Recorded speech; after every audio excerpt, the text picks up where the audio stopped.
It has been a very long week.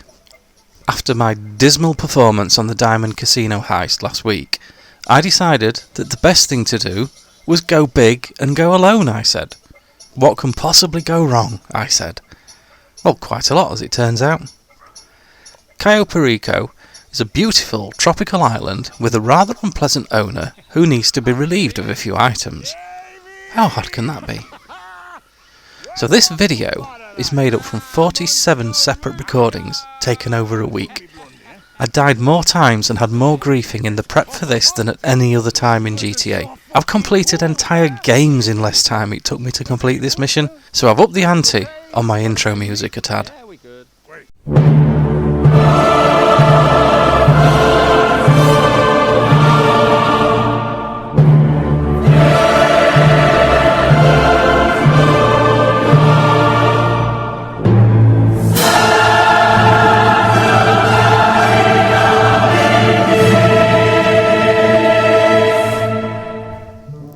Did I overcook that a bit?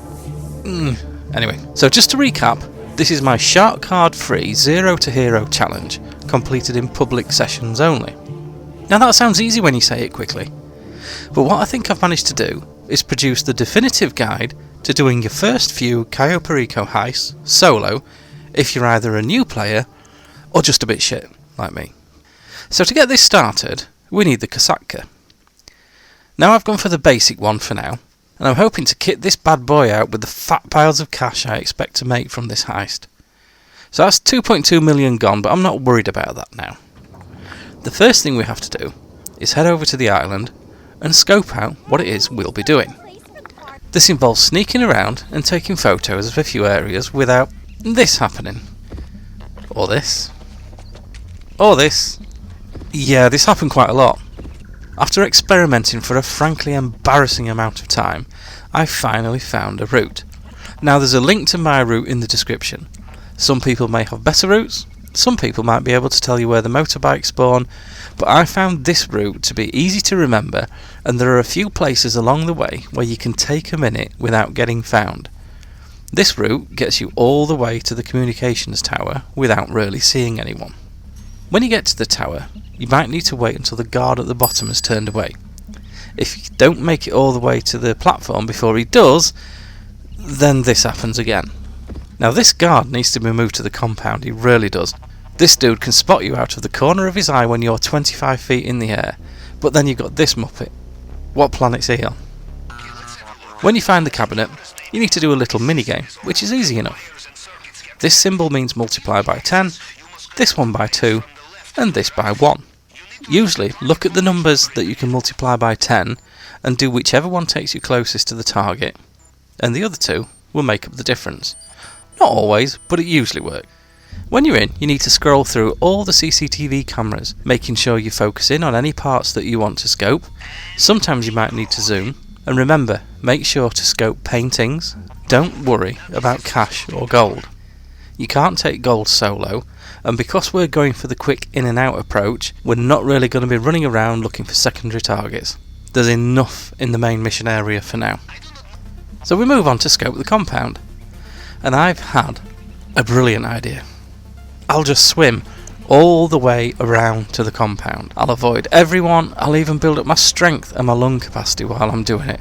I am the king of stealth. You know, sometimes my genius amazes even me. All I need to do is find somewhere I can get on the island again, which should be easy.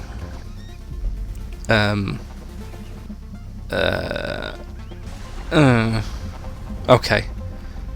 So tip number 1, swimming around the island is a really stupid idea. There are only about 4 places you can get back on, and they're all miles away from anything. So I gracefully end it all and start again. Up here, over here, damn. Over here, down here, around here, oh damn it. Up, over, around, right, compound scoped. We're done. After this I scope the docks and secondary targets. And again, don't worry about these if this is your first run or if you've only done it a few times. You won't be doing these in your first few heists. Just getting in and out will be enough. You can try these when you know the island a little better, so save yourself some time and don't bother with them for now. Now, it's time for the prep missions. Tomorrow you take the big job. Just like last time, I decided to do them all. This is a genius move that will ensure the finale is as easy as riding an oppressor. This brings me to tip number 2. Don't do all the prep missions. I'll show you why later on. But for now, confident in my plan, I crack on. And I start with the approach vehicle. This is one you do need to do. And I'm using the Kosatka because, well, I've just paid 2.2 million for it, and that's a lot for a damn ornament. This one seems simple enough. Shoot the boats and the helicopter, find the sub, sneak inside, then there's just the trivial matter of walking through the sub and pinching the deflector. Except that it's not trivial at all, because this thing is like a bleeding rabbit warren inside and the sneaky buggers are hiding behind every corner. It's almost like they don't want to die. Eventually, after a couple of failures, I get back to my sub with 14 seconds to spare. This cannot be forgiven. So, I compose myself. You know, you want to let that breathe for nothing. And try again. Boat, kill, swim, kill, pinch, boat, done. Next, we go for the safe code. This is another mandatory mission, and this one actually goes reasonably well. You head over to El Rubio's head of security, take out the guards, steal the code. I only died a bit, but luckily... We got better. You have to wonder why no one told El Rubio any of this was going on. Next was the unnervingly easy fingerprint cloner mission. All you have to do here is kill a handful of guards, maybe 4 or 5, and disable the cameras by, and stay with me here, turning off the power to the cameras at a switch located next to the cameras. Words fail me. I mean, if anyone deserves to get robbed, it's this guy. What an absolute plank.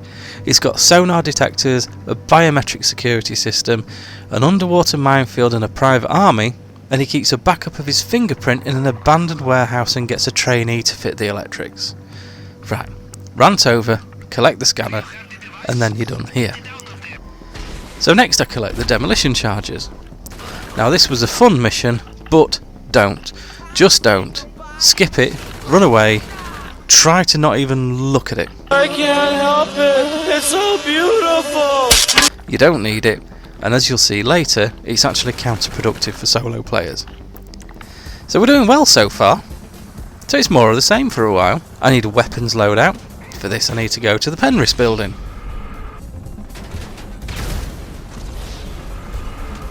So it's going to be that sort of day, is it? And it's not just the griefers. It doesn't help when I set off like this. And it doesn't get any better inside.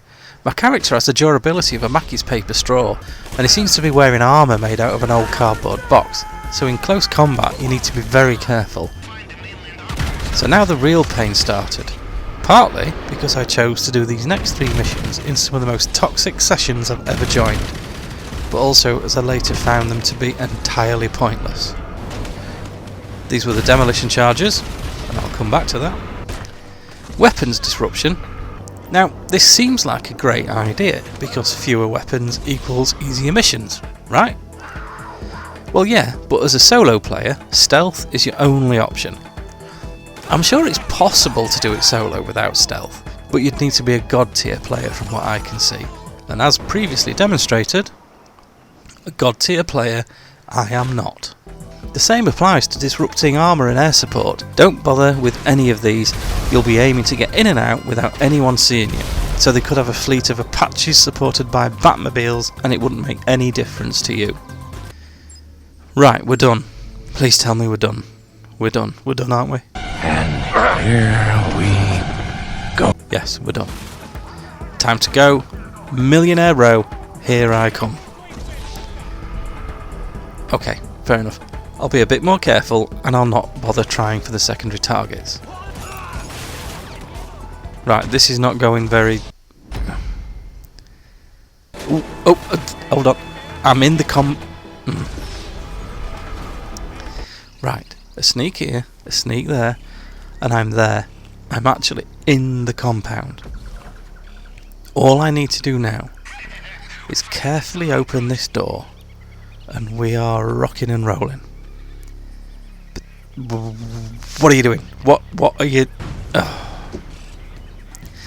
Okay. Tip number 3. Do not do the demolition charges mission, because if you do sneak your idiot thief in without ever breaking stealth, this idiot tops this off by fitting the gate with enough explosives to put a hole in the earth. I need a new plan. It's back to the drawing board. And when I say drawing board, what I mean is YouTube. So I head back over to the island to do the scoping that I should have done when I was here the first time. Tip 4. On your initial scoping visit, when you get to the docks, carefully steal one of these boats and then sail it, drive it, I don't know, what do you do with a powerboat? Whatever, just get it here. Jump in the water, and around here you'll find a drainage tunnel. Wait, what is this? A tunnel? It must be some kind of drainage outlet. All you need to do is look at it. This is your everything. This opens up a new mission to get the cutter. So activate that, and head on over to the building site where you can take 2 approaches. The first is you can stealthily move around the site and find the cutter without alerting anyone. Or you could adopt my unique kill die, kill die, die, die, kill die approach. But look, it works for me, okay? And now I'm ready. I really am ready this time. Millionaires Row, here I come. And here we go. And the new approach takes you through a tunnel straight into the compound. It should be easy from here. All I need to do is sneak past a few guards. Now for tip number 5. You will die a lot here. So once you alert the guards and the alarm sounds, just accept that you will not be finishing the mission this time around. So don't use this time killing NPCs like I did at first. Use it to run around and learn the layout of the compound. It's probably the best chance you'll get. Now I found this route to work really well, and I've put a link to a map of the route in the description. Once you get used to this, if you start running straight away as soon as you spawn, you can get to this point quite quickly. Shoot the camera when the guard's not around. You can shoot cameras in the compound, but don't shoot more than 5, as this will set the alarm off, and you know what happens there. Wait for this dude to pass, and then run over here, around here, and then sneak past this idiot. Yes, I know he deserves to die, but his body tends to get found, so we'll leave him be for now. Then shoot this dude, and you're in the office. Oh my god, I am hours in at this point. I've never been so emotional in all my life. Right, so tips 6, 7 and 8. Take the money from the safe. This doesn't take up any space in your bag. Get the golden gun from the box, and remember to take the painting. Next, grab the keycard and it's time to hit the vault. You'll need to do 3 fingerprint matches, and they are easy. The section of fingerprints is always in order, so match the top one. Then, in the second row, match the top one again, then press right once to move on to the next section. In the next row, match the top one, then press right twice, and so on for the 3rd row and the 4th row until the whole print matches. You have 3 of these to do, and plenty of time. If you didn't break stealth, no one will disturb you while you're doing this. Into the vault now, burn the lock, and then either open the safe or cut the case open. And it's time to leave. If you manage to get a key, you might be tempted to unlock a gate and leave that way. I wouldn't do that. I found it much easier to get back in the elevator, go back up to the office, and work my way down from there, making sure you have a look at your map so you know which way you're going. Now this bit is quite easy, making sure you avoid the heavies, but you will have had plenty of practice at sneaking around by now, so you should be able to quite easily sneak all the way to the front door, and you're out. Now the next part of the plan is highly technical, so make sure you take detailed notes. Run, Forrest! Run! Just run, leg it. Go straight away, turn right straight away, go all the way around the back of the compound and towards this cliff. Dive in, get yourself underwater. Because you came on the sub, your scuba gear will be applied automatically, so you can get deep into the water straight away. Then You know what's coming now. Just keep swimming, just keep swimming, just keep swimming, swimming, swimming. You must have seen that one coming. What do? We swim, swim. So stay deep, and in around a minute, a little bit longer if El Rubio is above you, you'll be free.